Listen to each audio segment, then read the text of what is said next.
Hey everybody, it's Brad. And I'm Christa. With the Big Family Homestead, and today we are talking about the future. The future is now. Isn't that Epcot? I think it might have been that TV show Phineas and Ferb. I thought that was at Epcot on the monorail ride. The future is now. Anyway, it doesn't matter. Well, here's the thing. I don't know if you guys have realized or know about, there's this little time-consuming pandemic thingy that's been happening. Time-consuming? Yeah, and it's been pesky. It's pesky. And one of the things that for us being homesteaders is it has one of the strange blessings is that it's just given us a lot of time to get a lot of pet projects done. But now, as you can see, things are starting to melt all around us, and what was a pile of snow literally this morning. Yeah, there was snow on the ground, at least, 2 inches this morning? And I said it wasn't windy, and now it's windy. Sorry. Well, now we have, we're changing into spring. Winter's not done here, not by a far stretch. No, we could get a couple of feet in April. And so we're not preparing to plant in our garden yet, unlike some of you in the South. And I'm kind of jealous about that, but that's okay. We've started our stuff inside, so we're good. We're good. Yeah, but we get these little snapshots that, hey, now you can start planning and getting ready for what's coming ahead. Right. And oh my gosh, I just remembered another big project because I'm looking at it. The air conditioner? Air conditioner broke in fall. Yeah, it did. You don't really need one in Wisconsin? No, really? There's a couple of weeks in the year where you need one. The only thing that is a concern is the humidity for your equipment. Yeah, but you have a small air conditioner for your room, so you could just shut the door. It might not be as big of a deal. No, it shouldn't be too big of a deal. It's a luxury, but it was here when we got here, so I'm not complaining. No, no. You know. So, but anyway, we're going to talk a little bit about stuff that we're getting ready to do and share some future things with you. But before we do, you got to see what the dogs were up to. This is so cute. Okay, so this is kind of funny, guys. Brutus is absolutely smitten with Nana. He is in love, has been since day one.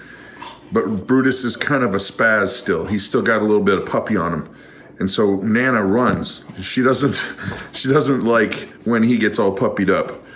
And so right now Nana's having a moral dilemma. What do I do? Do I allow it? Or do I try and rush by? Oh, how sweet.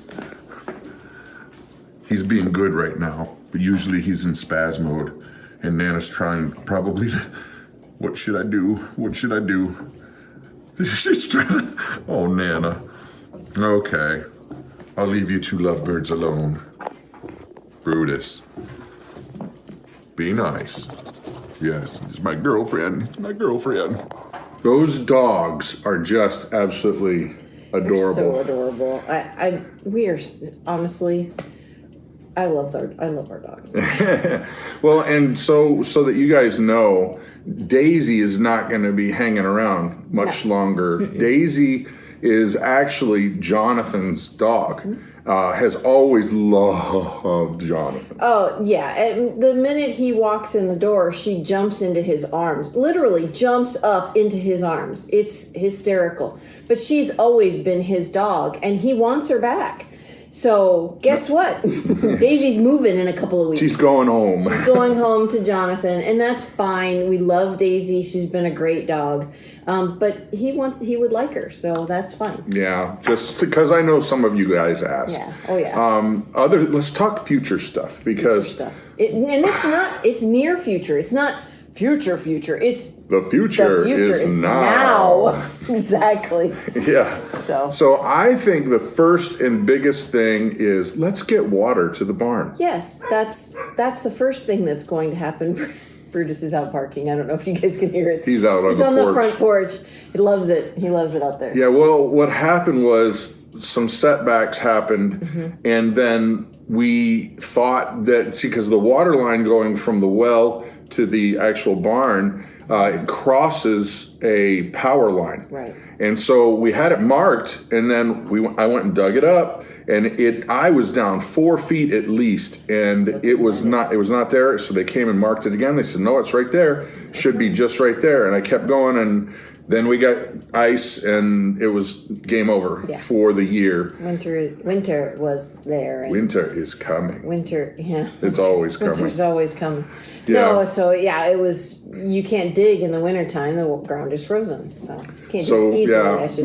We've got a well drilling company coming out to take a look and give us a bid on tying it in. Right. And so that's a big one. We want to do fences.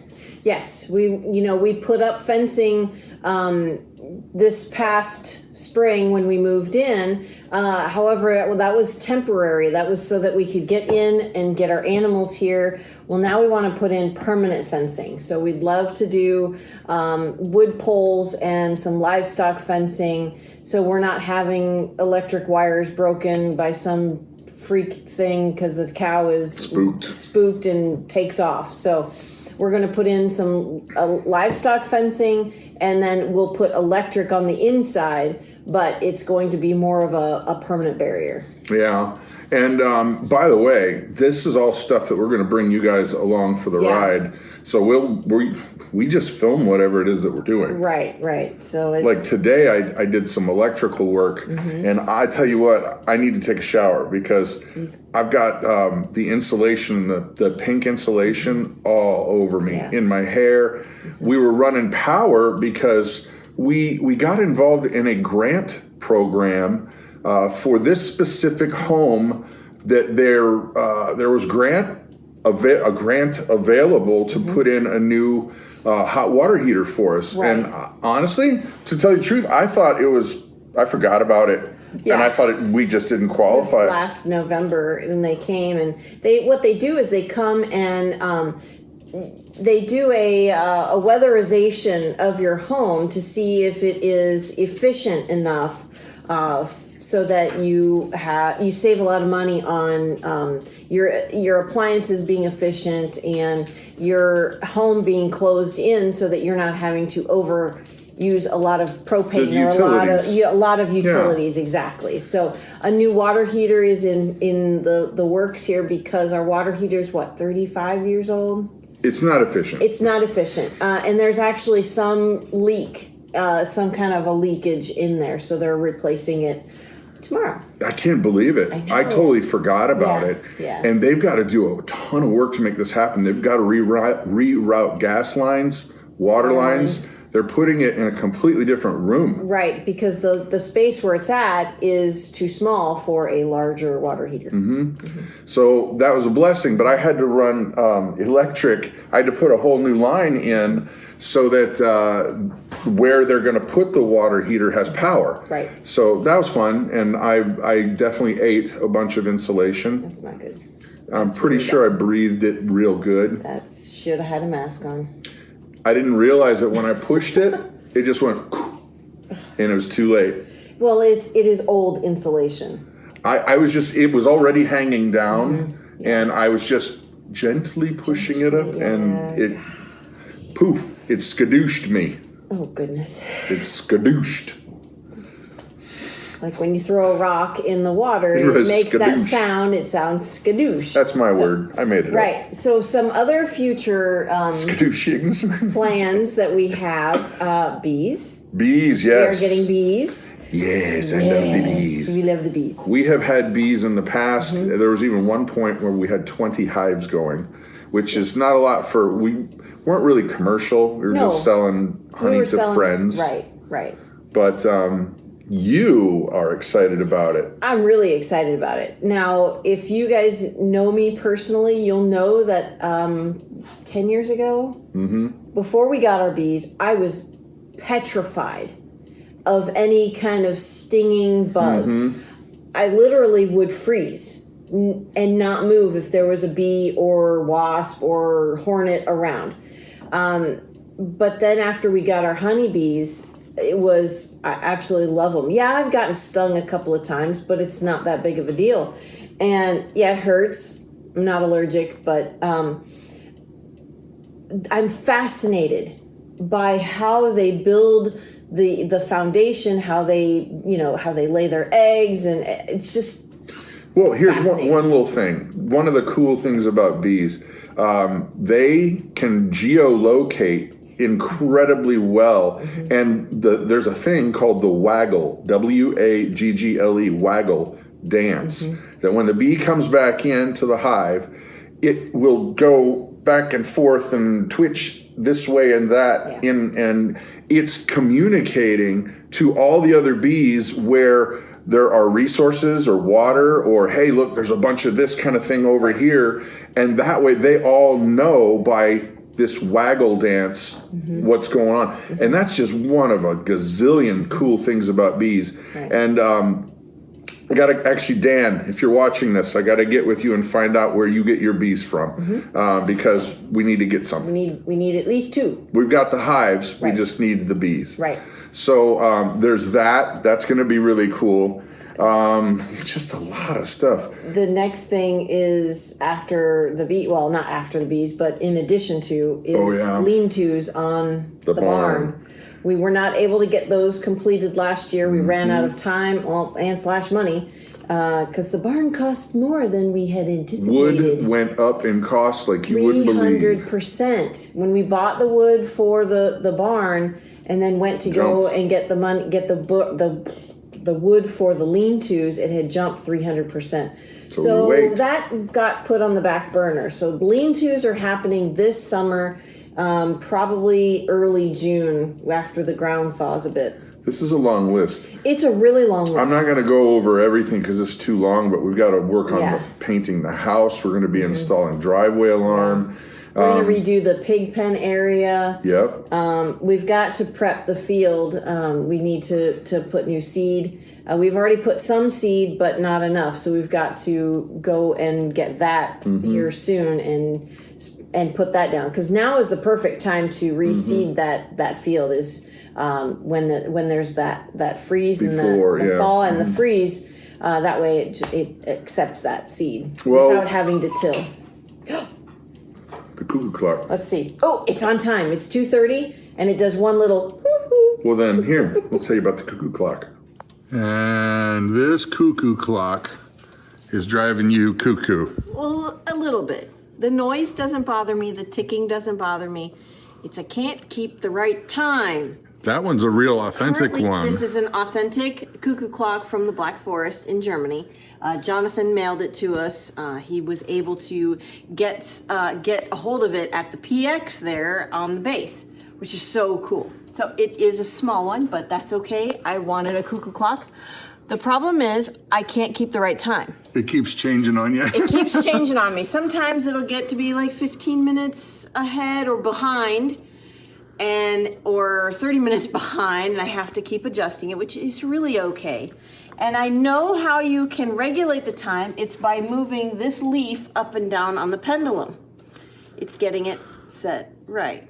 Exactly, just right. Exactly right. So are you getting closer? It is currently, let's see, 2:11, and so it's probably 5 or 6 minutes behind. Well, I believe in you, baby. Well, maybe more like 8. I believe in you. I didn't see the You can do it. You can do it. Reading those numbers is pretty rough, I know. No, it was I was at an angle, you punk. Yeah. So there. Now it's set at the current time. And I did find out that you are not supposed to touch the hour hand. You only manipulate the minute hand. You can go forward or backward. Don't mess with the hour hand. No, don't mess with the hour hand. So I've learned a lot about cuckoo clocks. And I when I was a kid, we grew up, we had one because my mom, her husband, well, my dad was based, was on an army base in Germany when, long time ago. Anyway. Random thought. Many moons ago. So she always had one, and I always loved it growing up. And then when we went to our neighbor Dolly's, she has one. And a really nice one. And then I thought, okay, Jonathan's in Germany. Let's see if we can get a hold of one. So I was really happy. Yeah, it's a blessing. Yeah. Probably the most important thing on the list is to get a Moog synthesizer. Just because we need that for the homestead. That's the last thing on the list. Just It'll never make the list. It's No, okay. it will eventually get on the list. It'll probably be towards the end, but They're just expensive. They're cool. Really expensive. Yeah, it's. And all the other stuff is just little piddly stuff like painting and, Well, here's a question. What kind of videos do you guys like the most out of the stuff we do? Comment down below, and we do read all the comments. So we may not be able to answer all of them. Some of them don't even need an answer. It's just a comment. Right. But we do read every single one. So your feedback. And we will do gardening things as we garden, but as you know, we live in central Wisconsin, so gardening is a very short season for us. Yeah, so, we got to get our seeds in those the vertical towers. Seeds in the vertical towers, that can happen and soon. then we've got to get our seeds started for our outdoor raised beds. So that's it, kids. Hope you like the videos. Yeah, if you do, like and subscribe. Click that notification bell. Click the notification bell. Bing. All the fantastic things that. It helps us out. Yeah, just watch the video and share it. It would be awesome. So that's it. I'm Brad. I'm Krista. You guys have an amazing and blessed day.